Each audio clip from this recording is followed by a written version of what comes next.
Hello everyone and welcome to Unicorns in the Kitchen. Today we are making turkey Swiss sliders. Take a Hawaiian roll and cut it into half. Spread some mayonnaise on both sides.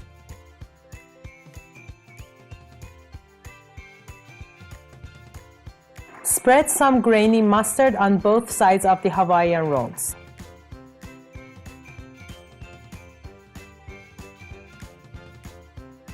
Top the Hawaiian rolls with some smoked turkey.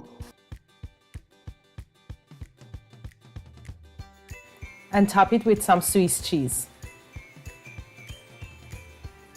Add some more smoked turkey.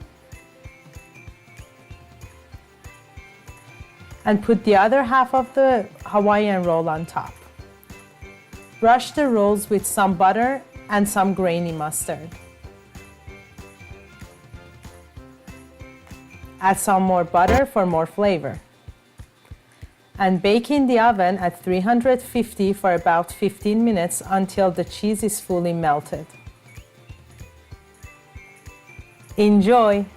And if you like our recipes and this video, please give us a thumbs up and subscribe to our channel. See you next time!